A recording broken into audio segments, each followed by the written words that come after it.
Colonel Sanders is best known for founding one of the most popular fast food restaurants in the world, Kentucky Fried Chicken. Currently, KFC has more than 25,000 restaurants in over 145 countries and territories worldwide.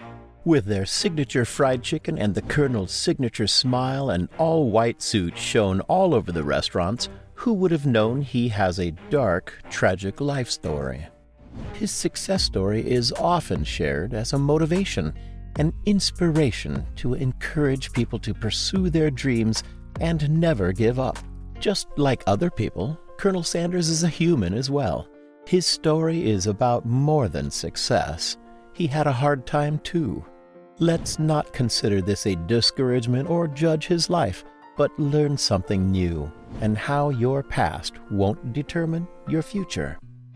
Born in 1890 in Henryville, Indiana, Harlan David Sanders had to accept that his father passed when he was 5. His mother had to take a job, while Sanders stayed home and took care of his siblings. At 12, he dropped out of school and a year later took painting horse carriages as a job. From 16 years old until 40 years old, he had various jobs: a wagoner, a position to clean out the ash pans of trains, a fireman, a laborer, practicing law for 3 years, going back as a laborer, selling life insurance, became a shareholder and a secretary of a ferryboat company, and a salesman for the Michelin Tire Company. He even delivered babies at that time. In 1909, he married Josephine King and had 3 children with her, but they divorced in 1947, a few years after their 20-year-old son died because of infected tonsils. In 1949, Sanders married Claudia Leddington Price, who he would remain with until his death. During his period with various jobs, Sanders got fired several times because of insubordination. In the book, The Colonel, the captivating biography of the dynamic founder of a fast food empire by John Ed Pierce, Colonel Sanders was addressed as had encountered repeated failure largely through bullheadedness, a lack of self-control, impatience, and a self-righteous lack of diplomacy. Another book, Colonel Sanders and the American Dream by Josh Ozersky, told that Colonel Sanders was a hot-headed that never backed down from a fight. At 40, Sanders had a chance to run a rent-free Shell Oil Company gas station in Kentucky. He saw the opportunity, took the offer, and opened a small restaurant for the customers in the gas station.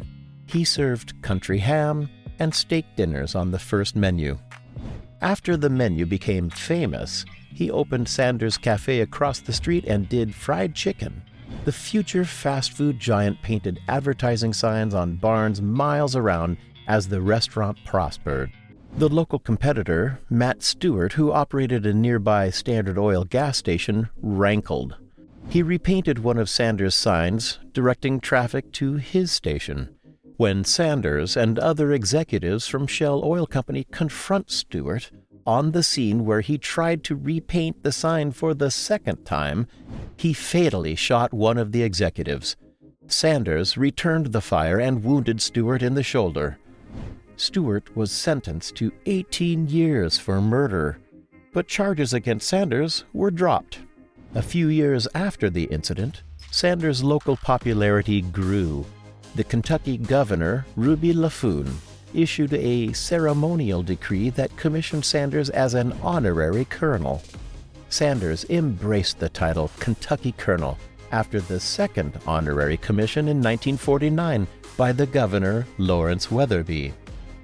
In 1952, Colonel Sanders franchised his secret Kentucky Fried Chicken recipe for the first time to Pete Harmon in South Salt Lake, Utah. Harmon was the operator of one of the city's most renowned restaurants.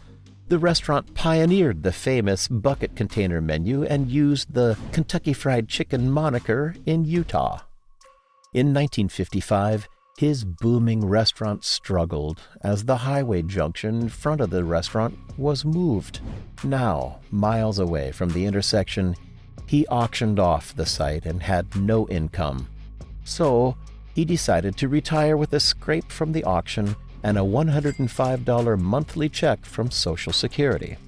He began to live in his 1946 Ford car, traveling around the United States, visiting potential franchisee restaurants and offering them his chicken recipe in return for 4 cents on every chicken sold. It was a hard life, humiliating. If allowed to say, as a 65-years-old colonel, begging around the country, pursuing business partners. After years of living in a car and eating meals begged from friends, in 1964 he started to show what he reaped. He had franchised over 600 outlets and built a company worth millions. The secret recipe expanded internationally by opening outlets in Canada, the UK, Australia, Mexico, and Jamaica. But as the business started to thrive, the old Sanders became overwhelmed with its expansion. John Y. Brown Jr., a 29-year-old lawyer, tried to convince Colonel Sanders to sell the company.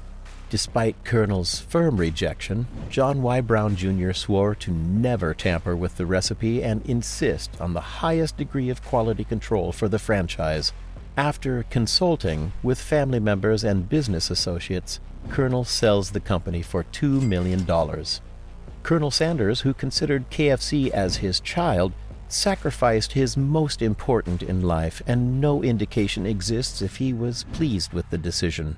He then became the company's salaried brand ambassador, traveling worldwide for a year on the company's behalf and filming many commercials. In 1971, another food conglomerate, Hubeline Incorporated, purchased KFC. After the latest purchase, the Colonel began to feel discontented and derided with KFC's direction. He even said the owner was a bunch of booze hounds and the chain's gravy slop. Colonel Sanders disliked the new KFC food, so he opened a competitor restaurant with his wife, Claudia Sanders, the Colonel's Ladies' Dinner House. He developed plans to franchise the restaurant as well, but the dream ended up in a bitter lawsuit with the KFC owner, Hubeline Incorporated, over the copyright of his name. After settling in 1975, Colonel Sanders got into another trouble with the company in 1978. He talked publicly in a newspaper interview that their gravy was a sludge and tasted like a wallpaper paste, and the new recipe was horrible. Despite his trouble with the company, Colonel Sanders continued to work with the company for the rest of his life. Colonel Sanders died of leukemia on December 16, 1980, at the age of 90. However, his image will remain the mascot of KFC restaurants worldwide, even though his family has nothing to do with the company. By 2022, KFC is still one of the most valuable brands in the world. Its market capitalization is $10 billion, with an average annual revenue of $26 billion. And KFC is still number 3 of the world's best fast food restaurants. From Colonel Sanders' story, we know that everyone has a past. And despite the history, whether dark or bright, everyone has a chance to have a brighter future. Just don't give up and keep moving forward. What lessons that you learned from Colonel Sanders' story? What is the most exciting part of his past life that attracted you? Please share it in the comment section, and don't forget to press like and subscribe.